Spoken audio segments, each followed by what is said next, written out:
সম্মানিত হাজির সাহেব, আসসালামু আলাইকুম রহমতুল্লাহ বারাকাতুহু। 2026-এ যদি আপনি পবিত্র হজ করতে চান, তাহলে অবশ্যই আপনার প্রথম করণীয় হচ্ছে আপনি একটা হজ এজেন্সি, যার নিজের নামে লাইসেন্স আছে, এরকম একটা হজ এজেন্সি আপনি চয়েস করবেন।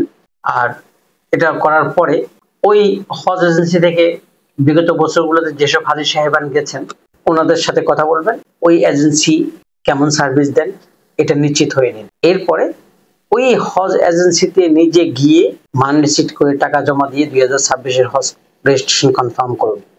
সরকার ঘোষিত নিয়ম অনুযায়ী আগামী 12 অক্টোবরের মধ্যে হজ প্রি রেজিস্ট্রেশন কনফার্ম করতে হবে 2026-এ হজে যেতে হলে।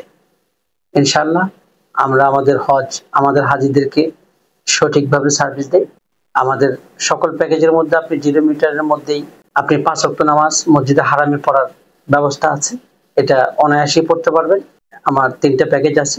একটা package Mecca 5 star Medina 5 star, এটা গোল্ড। আরেকটা package Mecca 5 star Medina 3 star, আর একটা Mecca standard hotel Medina standard hotel, একদম খুব কাছাকাছি।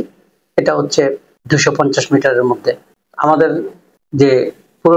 আমাদের যে অতিথি যারা হাজী সাহেবান গিয়েছেন ওনাদেরও কমেন্ট আপনারা দেখতে পারেন এবং ওনাদের সাথে কথা বলতে পারেন আমাদের সার্ভিস কেমন। ইনশাল্লাহ আমরা আপনাদেরকে সর্বোচ্চ সার্ভিস দেওয়ার চেষ্টা করি। পবিত্র হজ পালন করুন নিশ্চিন্তে নির্বিঘ্নে আমাদের সাথে। আমরা আছি আপনাদের পাশে ইনশাআল্লাহ। আসসালামু আলাইকুম।